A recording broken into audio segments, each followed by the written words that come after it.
Hello dear student, Shri બીબીએનપીબી હીરપ્રા કન્યા વિદ્યાલયના online લેક્ચરમાં બધાનું સ્વાગત છે. આજે આપણે ધોરણ 11માં ભૂગોળ વિષય વિશે અભ્યાસ કરીશું. તેમાં ચેપ્ટર 6 ખડકો, ખનિજ અને જમીન વિશે વાત કરવાની છે. તો ખડકો, ખનિજ અને જમીન વિશે આપણે વિસ્તૃત ચર્ચા કરીશું કે એનો ઉદ્ભવ કેવી રીતે થયો, પૃથ્વી ઉપર કેવી રીતે એનું નિર્માણ થયું, તેના પ્રકારો વિશે ચર્ચા કરીશું અને જુદા જુદા પ્રકારો છે એને કેવી રીતે વર્ગીકૃત કરવામાં આવ્યા તેની વાત કરીશું. આજના આ લેક્ચરમાં આપણે ખડકો વિશેની વિસ્તૃત સમજૂતી મેળવવાની છે. આપણે બધાને ખ્યાલ છે કે પૃથ્વીનો જ્યારે ઉદ્ભવ થયો ત્યારે સૌપ્રથમ અત્યારના સમયમાં તેના બે આવરણો પૃથ્વી ઉપર જોવા મળે છે, ઘન આવરણ અને પ્રવાહી આવરણ, જે વિશાળ આવરણો આવેલા છે. તો એમાં ખડકો કે જે પૃથ્વીનો ઉપરનો પોપડો છે કે જે ઘન પદાર્થોનો બનેલો છે, આ ઘન પદાર્થોનું આવરણ છે જેને આપણે બધા મૃદાવરણ અથવા તો ઘનાવરણ નામે ઓળખીએ છીએ. અને આ ઘન પદાર્થોનું જે આવરણ છે એ મૃદાવરણ તરીકે ઓળખાય છે. આ મૃદાવરણ છે એ નક્કર પદાર્થોનું બનેલું છે. આ નક્કર પદાર્થોને ખડક નામે ઓળખવામાં આવે છે. આ કારણે જે ઉપરનો પોપડો છે એને મૃદાવરણ અથવા તો ખડકાવરણ તરીકે પણ ઓળખવામાં આવે છે. આપણે બધાને ખ્યાલ છે કે ખડકો છે એ જુદા જુદા બંધારણ ધરાવે છે, જુદા જુદા રાસાયણિક બંધારણથી બનેલા હોય છે. હવે આ ખડકો છે એ જુદા જુદા દ્રવ્યોના સંયોજનથી બનેલા હોય છે. આ દ્રવ્યોને ખનિજ કહેવામાં આવે છે. ખડકોમાં જે જુદા જુદા દ્રવ્યો હોય એ જુદા જુદા દ્રવ્યોને ખનિજ તરીકે ઓળખવામાં આવે છે. આવા એકથી વધુ ખનિજ દ્રવ્યોના જે સંગઠિત જથ્થો એટલે ખડક એવી રીતે કહી શકાય. આપણે એક્ઝામમાં પૂછાઈ શકે તો આપણે ખ્યાલ આવવો છે કે ખડક કોને કહેવાય અને ખનિજ કોને કહેવાય. હવે આ ખડકો છે એના નિર્માણ પ્રક્રિયા, એનું જેવી રીતે નિર્માણ થયું છે એ સ્વરૂપે તેના 3 પ્રકારો પાડવામાં આવે છે: આગ્નેય ખડક, પ્રસ્તર ખડક અને રૂપાંતરિત ખડક. આગ્નેય ખડક કોને કહેવાય, પ્રસ્તર ખડક કોને કહેવાય અને રૂપાંતરિત ખડક કહેવાય, તેની વિસ્તૃત ચર્ચા છે આપણે કરવાની છે. તો સૌપ્રથમ આપણે આગ્નેય ખડકની વાત કરીએ તો આગ્નેય શબ્દ, આગ્નેય એટલે અગ્નિથી બનેલું એવો થાય છે કે જે વસ્તુ અગ્નિથી બનેલું હોય તેને, જે પદાર્થ અગ્નિથી બનેલો હોય, જે ખડક અગ્નિથી બનેલો હોય તેને આગ્નેય ખડક એવું નામ આપવામાં આવે છે. આપણે બધાને ખ્યાલ છે કે પૃથ્વીનો અંદરનો જે ભાગ છે એ એકદમ ગરમ મેઘમાં અથવા તો લાવાથી બનેલો છે. અને આ લાવા છે એમાંથી જે ખડકની રચના થાય એને આગ્નેય ખડક કહેવામાં આવે છે. હવે આ આગ્નેય ખડક છે એની વાત કરીએ તો પૃથ્વીના પેટાળ ગરમ હોવાથી તેનો લાલચોળ તત્વ મેઘમાં વિવિધ રૂપે ઠરવાથી બનતા ખડકોને આગ્નેય ખડક તરીકે ઓળખવામાં આવે છે. અને સૌપ્રથમ જ આ આગ્નેય ખડકની ઉત્પત્તિ થઈ હોવાથી તેને પ્રાથમિક ખડકો એવું નામ આપવામાં આવે છે અથવા તો પ્રાથમિક ખડકો કહેવામાં આવે છે. આ આગ્નેય ખડકો છે એના મુખ્ય 2 પ્રકારો આપવામાં આવે છે, મતલબ કે એના 2 પ્રકારો છે: આંતરિક આગ્નેય ખડકો અને બાહ્ય આગ્નેય ખડકો. આંતરિક આગ્નેય ખડકો છે તેના પણ 2 પ્રકાર છે: અંતસ્થ અથવા તો પાતળીય આગ્નેય ખડક અને મધ્યસ્થ આગ્નેય ખડક. અને બાહ્ય આગ્નેય ખડકો છે એ જ્વાળામુખી પ્રસ્ફોટનના ક્રિયાને કારણે બનેલા છે. હવે આપણે એની વિસ્તૃત ચર્ચા કરીએ તો સૌપ્રથમ આપણે આગ્નેય ખડકના એક પ્રકાર તરીકે આંતરિક આગ્નેય ખડકોની વાત કરીએ તો આંતરિક આગ્નેય ખડકોનો પહેલો પ્રકાર છે અંતસ્થ આગ્નેય ખડકો. અંતસ્થ આગ્નેય ખડકો છે એ મેઘમાં ઠંડો પડવાથી બન્યા હોવાનું માનવામાં આવે છે. ઘણી વખત એવું થાય કે પૃથ્વીના પેટાળમાં વધુને ઊંડાએ મેઘમાં છે ઠરી જાય ત્યારે આ પ્રકારના એટલે કે અંતસ્થ આગ્નેય ખડકો, અંતસ્થ એટલે અંદરના ભાગમાં મેઘમાં ઠરવાથી બનતા પદાર્થોને, ખડકોને અંતસ્થ આગ્નેય ખડક તરીકે ઓળખવામાં આવે છે. અને વધુ ઊંડાઈએ ગરમીનું પ્રમાણ વધુ હોવાથી મેઘમાં ધીરે ધીરે ઠરે છે અને આ કારણે બનતા ખડકો છે એમાં મોટા કદના સ્ફટિક એટલે કે જે અંતસ્થ આગ્નેય ખડકો છે મોટા મોટા ટુકડાઓમાં જોવા મળે છે. એનું ઉદાહરણ જોઈએ તો ગ્રેનાઇટ ખડકો છે એનું ઉત્તમ ઉદાહરણ કહી શકાય. અને અંતસ્થ આગ્નેય ખડકો છે એ દક્ષિણ ભારતના ઉચ્ચ પ્રદેશમાં, રાજસ્થાન અને મધ્યપ્રદેશમાં જોવા મળે છે. અહીંયા આકૃતિમાં જોઈ શકાય છે કે મકાન બાંધકામમાં જે લાદીઓનો ઉપયોગ થાય છે તે શું હોય, ગ્રેનાઇટ ખડકો હોય છે, જે આપણે બધા ઘરના બાંધકામમાં કે એમાં કરવામાં આવે છે. એવી જ રીતે બીજું છે મધ્યસ્થ આગ્નેય ખડકો. જે આગ્નેય ખડકોના એક પ્રકાર તરીકે મધ્યસ્થ આગ્નેય ખડકોની વાત કરીએ તો જ્વાળામુખી પ્રસ્ફોટનની ક્રિયા દરમિયાન મેઘમાં છે ભૂસ્તરપાટી તરફ આવવા માટે પ્રયત્ન કરે છે, પરંતુ કેટલીક વખત પાતાળીય જે ખડકો અને બાહ્ય ખડકો એટલે કે ઉપરની સપાટીના ખડકો અને અંદરની સપાટીના ખડકોની વચ્ચે જ ઠરી જાય છે અને એ ખડકોને મધ્યસ્થ આગ્નેય ખડકો કહેવાય છે. મતલબ કે જમીનના મધ્ય ભાગમાં જે ખડકોનો રચાય છે તેને મધ્યસ્થ આગ્નેય ખડકો કહી શકાય. હવે આ મધ્યસ્થ આગ્નેય ખડકોમાં શું થાય કે જ્વાળામુખી પ્રસ્ફોટન સમયે બહાર આવતો હોય તો વચ્ચેના ભાગમાં ઠરી જાય છે. એટલે વચ્ચેના ભાગમાં જુદા જુદા પ્રકારના ભૂમિ સ્વરૂપોની રચના કરે છે. તેને આ પ્રકારના જે ખડકોથી સીલ, ડાઇક, લોપોલિથ અને લેકોલિથ જેવા સ્વરૂપોની રચના થાય છે. આ બધા છે ભૂમિ સ્વરૂપના નામ છે. એની વાત કરીએ તો જમીનની અંદર જ મેઘમાં ઠરવાથી અહીં આકૃતિમાં જોઈ શકાય છે કે આ પ્રકારના પગથિયા આકારના જે ભાગો રચાય છે તેને સીલ તરીકે ઓળખવામાં આવે છે. એવી જ રીતે જે અમુક જે મેઘમાં છે અંદરના ભાગમાં ઠરી અને જે પાડો બાંધે, મતલબ કે પાડ આકારની કે બંધ આકારની આકૃતિ રચે છે, અહીં આકૃતિમાં જોઈ શકાય છે, તો એને ડાઇક તરીકે ઓળખવામાં આવે છે. એવી જ રીતે મેઘમાં છે અંદરના ભાગમાં ઠરી અને ઊંધી રકાબી જેવો આકાર રચાવે છે અથવા તો ઊંધો પર્વત જેવો આકૃતિ અંદરના ભાગમાં જ રચે છે, તેને લોપોલિથ તરીકે ઓળખવામાં આવે છે. અને એવી જ રીતે અંદરના ભાગમાં જે પથ્થરનો ઢગ હોય એવી રીતે અંદરના ભાગમાં ઠરી જાય છે પથ્થરના જે ઢગલા સ્વરૂપે, તો એને લેકોલિથ તરીકે ઓળખવામાં આવે છે. હવે આ બધા ભૂમિભાગો છે અંદરના ભાગમાં જોવા મળે છે. જ્યારે ખોદકામ કરીએ ત્યારે એ બહારની સપાટીમાં અથવા તો બાહ્ય ઘસારણ બળોના કારણે ઉપરનો ભાગ ઘસાઈ જાય ત્યારે આવા આકૃતિ છે અંદરથી મળી આવે છે. તો આ મધ્યસ્થ આગ્નેય ખડકો છે અંદરના ભાગના ઠરી ગયેલો મેગ્માનું સ્વરૂપ હોય છે.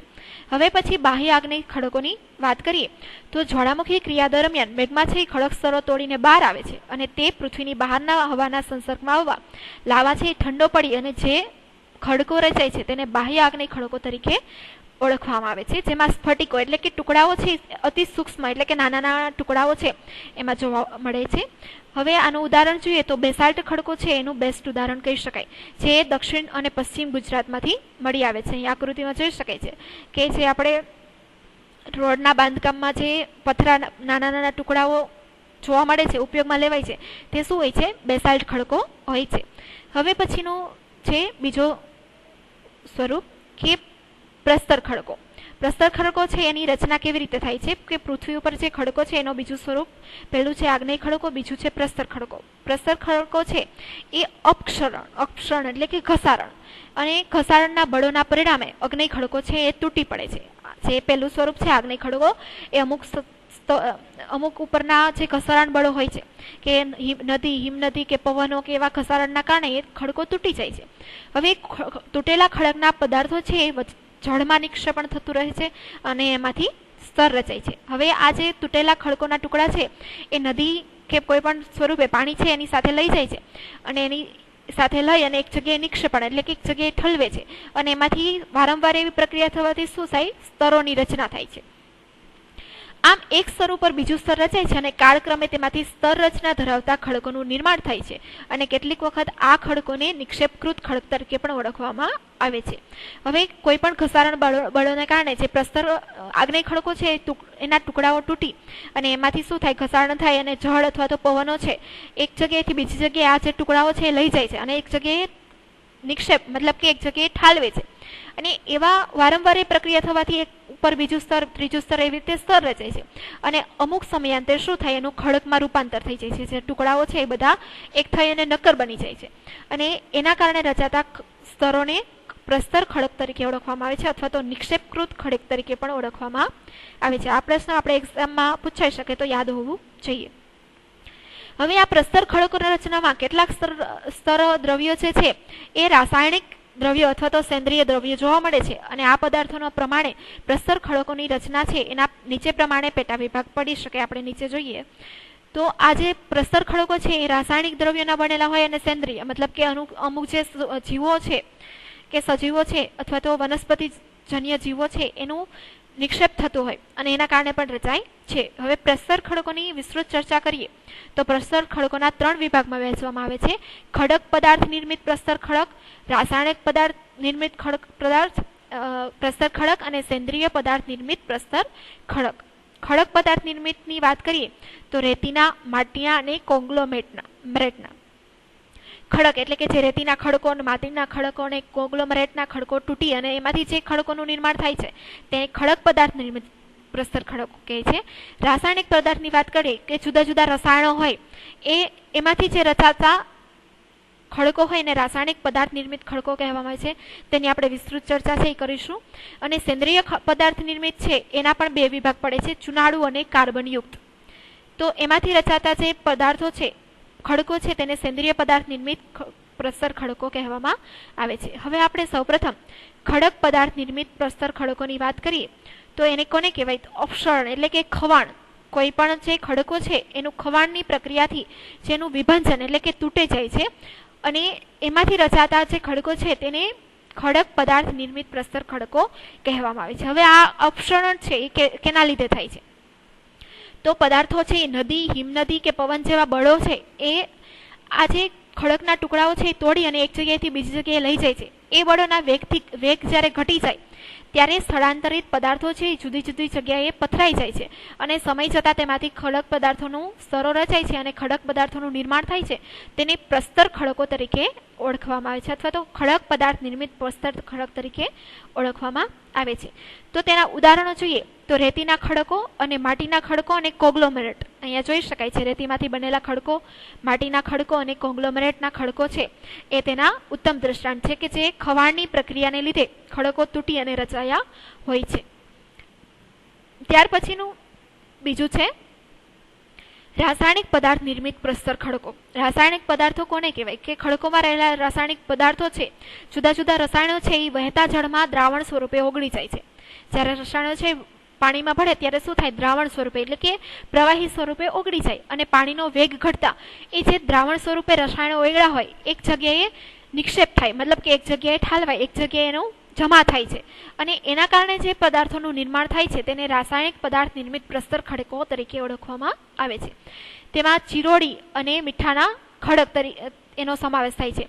ચિરોડી બધાને ખ્યાલ છે, આપણે વ્હાઇટ કલરનો જે પદાર્થ હોય જેનો રંગોળી પૂરવામાં ઉપયોગ થાય છે અને મીઠાના ખડકો છે એ રસાયણોમાંથી ઉત્પન્ન થયેલા પ્રસ્તર ખડકોમાંથી મળી આવે છે. ત્યાર પછી છે સેન્દ્રિય પદાર્થ નિર્મિત પ્રસ્તર ખડકો. સેન્દ્રિય પદાર્થોમાં કઈ કઈ વસ્તુઓનો સમાવેશ થાય? તો જીવ અવશેષો અને વનસ્પતિ, મતલબ કે સજીવ સૃષ્ટિના મૃતદેહો અને વનસ્પતિ સૃષ્ટિના અવશેષો છે એ સમયાંતરે એક જગ્યાએ જમા થઈ અને તેમાંથી ખડકોનું સ્વરૂપ ધારણ કરે તેને સેન્દ્રિય પદાર્થ નિર્મિત પ્રસ્તર ખડકો કહેવામાં આવે છે. એમાં ચૂના અને કાર્બનનું પ્રમાણ છે એના અનુસાર તેના બે પેટા વિભાગમાં વિભાજિત થાય છે. ચૂનાયુક્ત પ્રસ્તર ખડકો અને કાર્બનયુક્ત સેન્દ્રિય પદાર્થ નિર્મિત પ્રસ્તર ખડકો. તો સૌપ્રથમ જોઈએ તો ચૂનાયુક્ત ખડકોની વાત કરીએ તો ચૂનાયુક્ત ખડકો તૂટવાથી નદીઓ છે એ આવા ખડકોને પદાર્થોને દ્રવ્ય સ્વરૂપે સમુદ્રમાં ઠાલવે છે અને પરવાળા જેવા સૂક્ષ્મ સમુદ્રમાં જે પરવાળા જેવા સૂક્ષ્મ જીવો હોય આ ચૂનાળુ દ્રવ્યો છે પોતાના ખોરાકમાં ઉપયોગ કરે અને જલીય જીવો છે એના અવશેષો છે આ નિક્ષેપ થવાથી જે ખડક સ્તરો બને તેને ચૂનાળુ ખડક સ્તરો કહે છે. શું થાય કે ચૂનાળુ દ્રવ્યો છે એ નદીમાં દ્રાવણ સ્વરૂપે હોય છે. આ દ્રાવણ સ્વરૂપે જે ચૂનાના જે દ્રાવણ હોય છે એ પરવાળા નામના સૂક્ષ્મજીવો ઉપયોગમાં કરે અને પરવાળા જેવા સૂક્ષ્મજીવો છે મૃત્યુ પામે ત્યારે એક જગ્યાએ નિક્ષેપણ થઈ અને ખડક સ્તરોની રચના થાય છે. તેને ચૂનાળુ ખડકો કહી શકાય છે. અહીંયા આકૃતિમાં જોઈ શકાય છે કે ચૂનાના ખડકો આવા સ્વરૂપે હોય છે.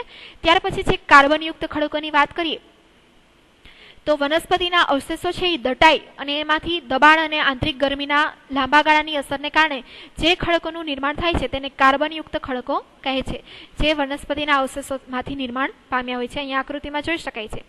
તો તેનું ઉત્તમ ઉદાહરણ છે ખનિજ કોલસો.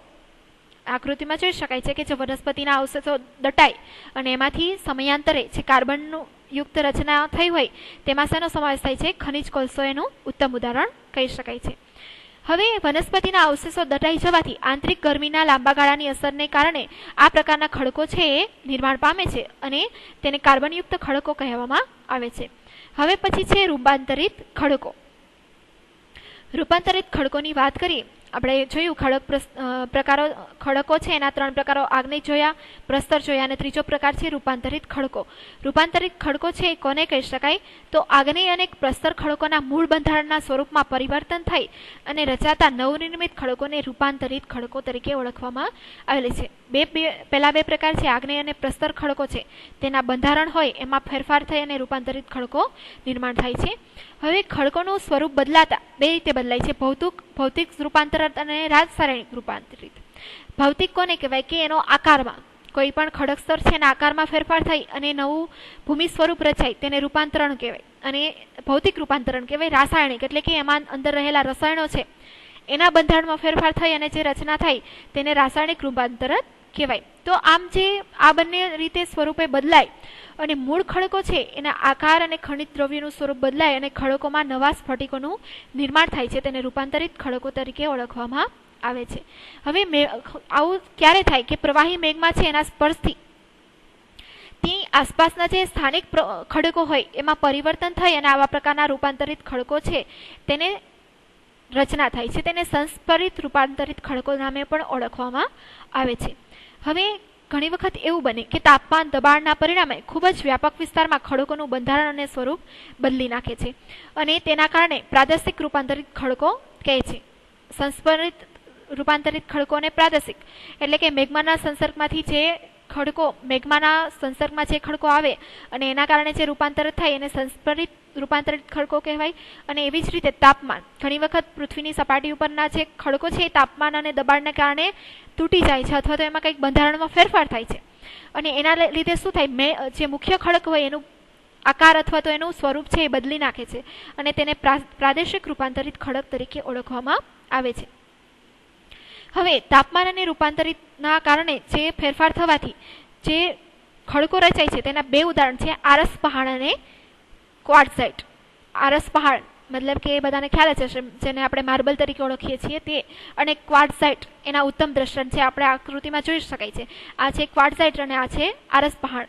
તો આ ક્વાર્ટઝાઇટ છે એ અલગ પ્રકારે અલગ અલગ સ્વરૂપે અનેક રીતે જોવા મળે છે અને એ રૂપાંતરિત ખડકોના ઉત્તમ દ્રષ્ટાંત કહી શકાય કે જે પ્રાથમિક જે આગની ખડક અને પ્રસ્તર ખડકના બંધારણમાં ફેરફાર થવાથી બન્યા હોવાનું માનવામાં આવે છે. હવે આજે આપણે અહીંનો લેક્ચર અહીંયા જ પૂરો કરીશું. ખડકોના બધા જ પ્રકારો વિશે આપણે સમજૂતી મેળવી, આગ્નેય ખડકો, પ્રસ્તર ખડકો અને રૂપાંતરિત ખડકોની સમજ મેળવી.